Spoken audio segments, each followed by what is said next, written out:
Nitro-powered nanobots infect your brain like WOMWOMWOM. Body heavy as a TV, old school CRT Magnavox.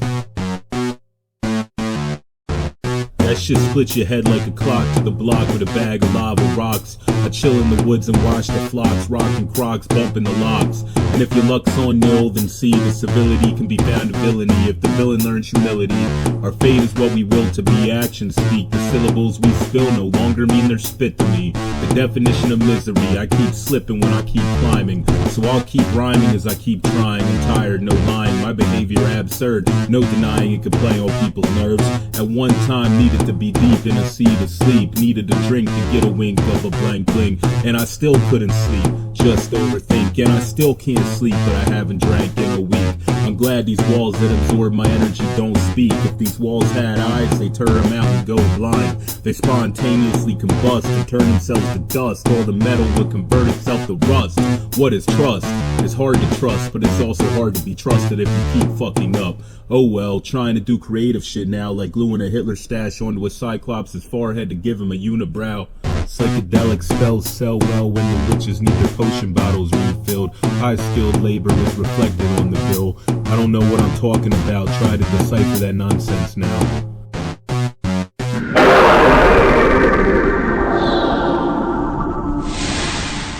He dressed like a clown to make children laugh. But behind the face paint was a man who tortured and murdered. It was terrible. The smell of death was everywhere. Whether it's grisly horror, insanity, bodies sexually abused, stabbed them to death, torture, bodies, bones. They found the skull. He often dressed up as a clown. 15 years old, and then couldn't stop. Simple and rag over my face, completely burned Water over the victim's neck, and twisting a rod through it, over and over. Separate cemetery, serial killer, insanity. I killed 33 people. Deranged, who collected bodies like crazy burial trenches dug in advance. Why did he keep handcuffed and a rope? As I see him, that I make kill, Death threats, kill, execution, death, die. horrible crimes, perhaps, in a century.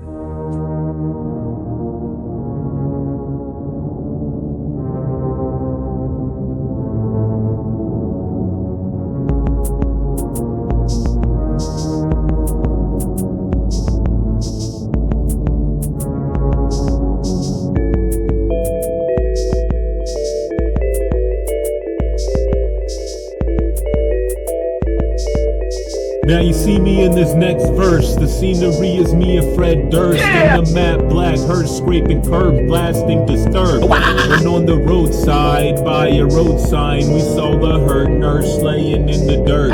She blurted about a lot of curses out her mouth since she was heading south. She was hitching out of town because her boyfriend slept around, then it left her with a frown.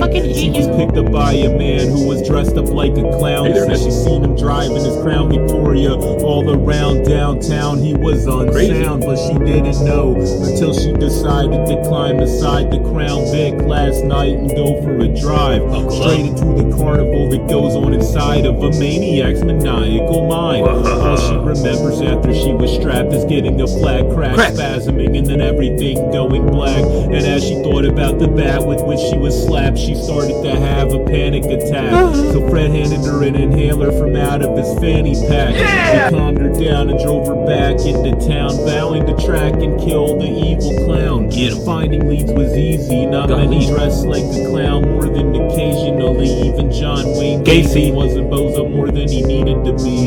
It all came together when Fred and me decided to stay at the motel that looked well sleazy, to lay and rest our heads for the sleeping. There was a pub next door named Villiany's on a street called Three Tree in Bumblefuck, Kentucky. We overheard a woman speaking of a man real creepy. She said, he's always dressed as a clown. His name is Van Bleemy. I met him on a dating app last week. Can you believe the motherfucker tried to cleave me? I should have known what was up by the volume on his TV. I only escaped by the skin of my teeth. It was a terrible evening. Right then I started the conversation. Fred took notes about the house and its location. Finally, our case was gaining motivation, so we drove to what may be our final destination, ready to be face to facing with the thing we were chasing. Was our fate fading?